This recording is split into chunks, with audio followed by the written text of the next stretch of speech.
அஸ்ஸலாமு அலைக்கும் ஃப்ரெண்ட்ஸ், எப்படி இருக்கீங்க? நல்லா இருக்கீங்களா? வாங்க நம்ம இப்போ மெதுவடை செய்யலாம். ரொம்ப சூப்பராக வந்திருக்குங்க. எவ்வளோ பஞ்சு போல் இருக்கு பாருங்கள். சாஃப்டாக இருக்குது, நல்லா கிறிஸ்பியாகவும் இருக்கும் சாப்பிடும்போது. நான் வந்து பச்சரிசியை போட்டு செஞ்சுருக்கேன். ரொம்ப டேஸ்ட்டாக இருக்கும். இதே மாதிரி செஞ்சு பாருங்கள். வாங்க என்னென்ன இன்க்ரீடியன்ஸ் பார்ப்போம். பாருங்கள், உளுந்து வந்து நான் 1 மணி நேரமாக ஊற வச்சுருக்கேன். பச்சரிசி ஒரு கைப்பிடி போட்டிருக்கேன். பாருங்கள், அரிசியை போட்டிருக்கேன் நான். மாவு போடக்கூடாது, அரிசியை போட்டு செஞ்சால் இன்னும் சூப்பராக இருக்கும். பல்லாரி வெங்காயம் 2 வெட்டி வச்சுருக்கேன். மல்லி கொத்தமல்லி கொஞ்சம் வச்சுருக்கேன். பச்சை மிளகா கொஞ்சம், இஞ்சி ஒரு 2 துண்டு வச்சுருக்கேன். கேரட் பாருங்கள், அது ஒரு அரை கேரட் இருக்கும், அதை வெட்டி வச்சுருக்கேன். இப்போ வந்து உளுந்து அரைச்சிட்டு வந்துடுவோம். கருவேப்பிலை 2 கொத்து இருக்குது. இஞ்சியை வந்து உளுந்து அரைக்கும் போது சேர்த்து போட்டு அரைச்சிடணும். அரைக்கிறதுக்கு முன்னாடி ஃப்ரிட்ஜில் ஒரு 20 நிமிஷம் இருக்கணுங்க மாவு. இந்த உளுந்துலாம் இருக்கணும், இருந்தால் தான் நமக்கு வந்து புளிக்காமல் இருக்கும். ரெண்டாவது ஹார்டாக இருக்கும் மாவு சிலது. கண்டிப்பாக நீங்கள் ஃப்ரிட்ஜில் 20 நிமிஷம் வச்சு நீங்கள் அரைங்க, ரொம்ப சூப்பராக இருக்கும். நல்லா புசுன்னு உப்பி வரும் வடை. இப்போ எல்லா இன்க்ரீடியன்ஸும் இதில் போட்டுடலாம். பச்சை மிளகா, மல்லி இலை போட்டிருக்கேன், வெங்காயம் போட்டிருக்கேன், கருவேப்பிலை சின்ன பீஸாக கட் பண்ணி போட்டுக்குவோம். உப்பு வந்து நான் அதிலே போட்டு அரைச்சிட்டேன். உளுந்து அரைக்கும் போது உப்பு போட்டு அரைச்சிட்டேன். 20 நிமிஷம் கண்டிப்பாக நீங்கள் வச்சு அரைச்சி பாருங்கள், டேஸ்ட்டு வேறு மாதிரி இருக்கும்.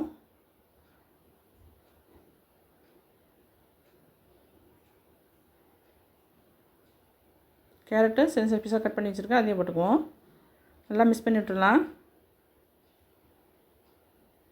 கையால் நல்லா பசையணுங்க மாவை, அப்போ தான் நல்லா சாஃப்டாக இருக்கும் வடை. இப்போ வந்து சுட ஆரம்பிச்சிடலாம். சட்டியில் எண்ணெய் ஊற்றிருக்கேன். நல்லா சூடாக இருக்கணும் எண்ணெய். கையாலேயே பாருங்கள், நான் வந்து அப்படியே கையாலே தட்டி நான் வந்து ஹோல்ட் பண்ணி போடுறேன்.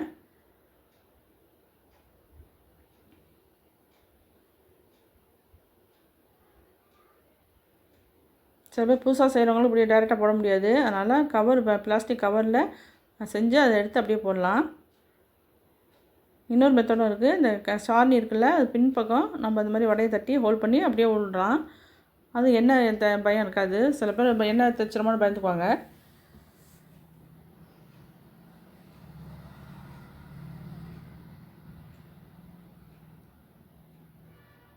எப்படி வருது பாருங்கள். நம்ம ஃப்ரிட்ஜில் வச்சு அரைச்சதுனால இந்த மாதிரி இருக்குது, மாவு சாஃப்டாக இருக்குது. ஹோல் போட வரலனாக்கா, கரெக்டாக வரலனாக்கா இந்த மாதிரி ஸ்பூன் வச்சு எண்ணெயில் விட்ட பிறகு நம்ம ஹோல்ட் பண்ணிக்கலாம், கரெக்ட் பண்ணிக்கலாம்.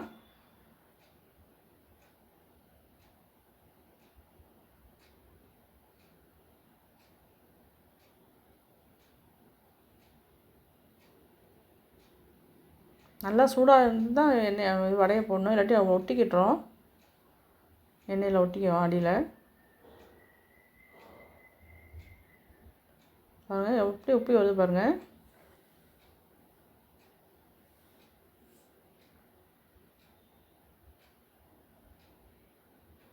மாவு கிரைண்டரில் அரைச்சாக்கா ஃப்ரிட்ஜில் வைக்க தேவையில்லை. மிக்சியில் அரைச்சா கண்டிப்பாக நீங்கள் ஃப்ரிட்ஜில் வச்சு தான் அரைக்கணும். அப்போ தான் இந்த அளவுக்கு நமக்கு சாஃப்டாக கிடைக்கும்.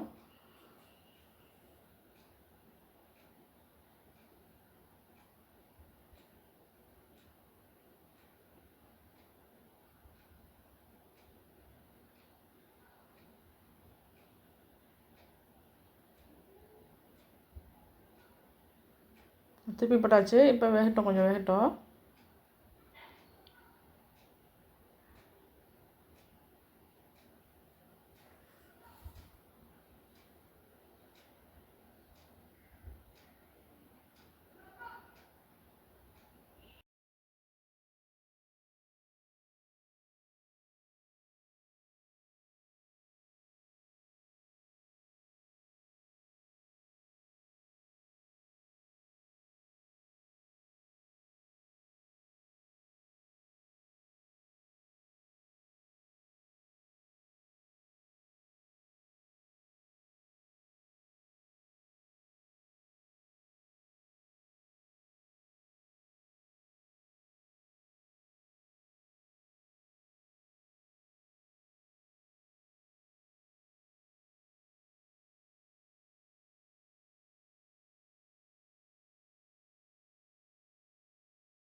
பாருங்கள் நல்லா வெந்துருச்சு. எடுத்துக்கிறேன். பாருங்கள் எவ்வளோ சாஃப்டாக இருக்குது பாருங்கள். எப்படி உப்பு வெந்திருக்கு பாருங்கள்.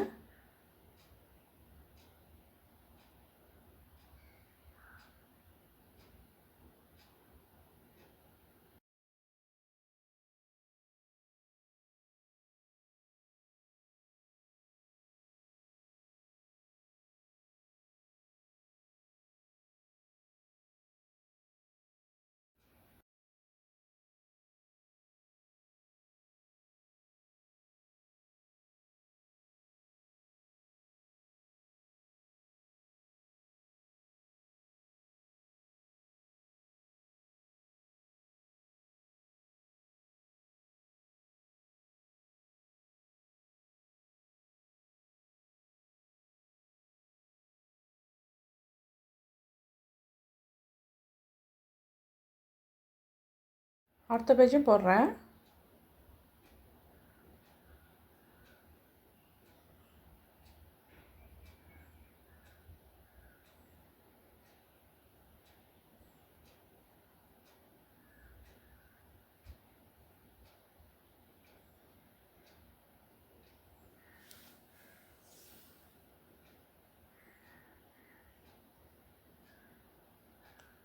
எண்ணெயில் போடும்போது நல்லா ஹீட்டாக இருக்கணுங்க. வடையை போட்ட பிறகு மீடியத்தில் வச்சுருங்க. இல்லாட்டி சீக்கிரம் மேலே வெந்துடும், உள்ளக்க வேகாது. எல்லாம் முடிஞ்சு எல்லா வடையும் ரெடி ஆகிடுச்சு. பாருங்கள் எப்படி இருக்குது பாருங்கள். எவ்வளோ இதாக சாஃப்டாக வந்திருக்கு, உப்பி வந்திருக்கு பாருங்கள்.